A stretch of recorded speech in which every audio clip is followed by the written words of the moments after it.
guys, welcome to Wrestling Figure Wednesday. Today I'll be reviewing the Mattel WWE Basic Series 53 AJ Lee figure. Now this is AJ's very last figure because of the horrible terms her and CM Punk are on with WWE. I mean, I don't know how horrible it is anymore, but I know it's not very good. So this is her final figure, so if you missed out on her other ones, I highly recommend picking this one up while you still can. By the time you see this review, she might be a little harder to find, but you can get her on ringsidecollectibles.com, amazon.com, and at Toys R Us, Walmart, and Kmart. Or not Kmart, Target, excuse me. But yeah, this I think is her best figure. I think it looks just like her, so I guess they saved the best for last, if you could put it that way. So that being said, let's take a look at her up close in the packaging. As you can see, there's a picture of AJ there, the WWE logo. Here's AJ in a standard pose with the WWE logo at the bottom of her bubble. She is superstar number 53 out of the basic 2015 line, and it says AJ Lee on the side. Looking at the back of her box, you can see a larger image of AJ there, the WWE logo. It says AJ Lee. It says recreate the action of WWE. Also in the set is Brock Lesnar, The Rock, Triple H, Damien Mizdow, and Tyler Breeze, which is his first time in the line figure. It says compete in these superstar rings, pictured as a Raw basic ring and SmackDown basic ring, and company information listed at the bottom. So that being said, let's take a look at her fresh out of the packaging. Alright guys, so here we have the basic 53 AJ Lee figure fresh out of the packaging. Overall, I'd say this figure is really nice. I highly recommend it if you're still able to pick her up. She is very detailed. The head scan, I think, is fantastic and her best scan yet. I just love all the detail in this figure. It's just really good, and I guess a really good finale by Mattel to say bye to her, you know. So this was an awesome last figure for them to do, and I do recommend it. So that being said, let's take a look at her up close.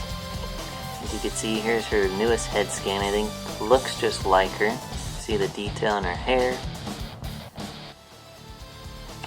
The ball jointed head that goes up and down as well as left and right. It is restricted a little bit due to her hair in the back there.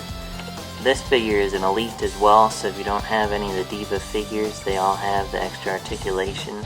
So she has the ab crunch joint here. You can see the cool detail in her shirt with the ribs and the heart and the spider, which is very similar to CM Punk's shirt that he had a long time ago. You can see the wrinkles and other designs, and it is molded, so it feels like she's actually wearing the shirt, which is really cool. She has ball jointed arms that go up and down as well as outward. She has swivel bicep joints, typical elbow joints.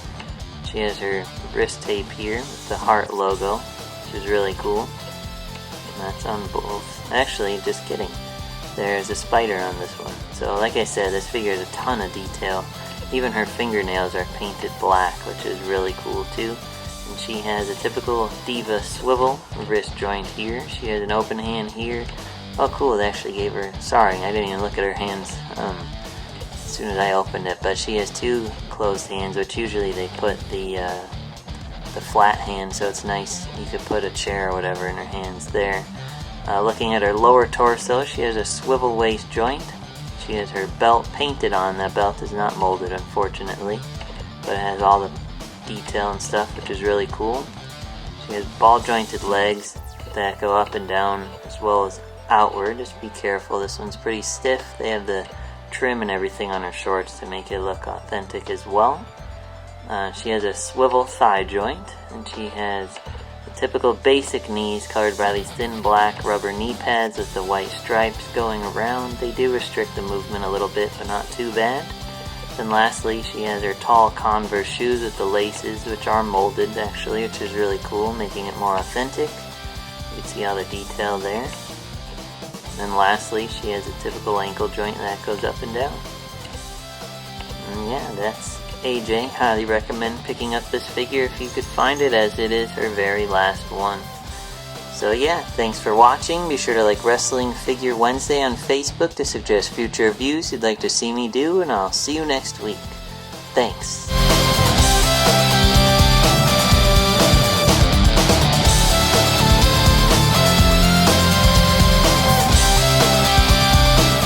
Like this video? Be sure to like, comment, and subscribe for more. And check out my latest videos. For all your wrestling figure needs, check out ringsidecollectibles.com. Want to spice up your wrestling figure arena? Check out extremesets.com. Like wrestling? Tune into The Rack, Thursday nights, 10 p.m. Eastern on wildtalkradio.com.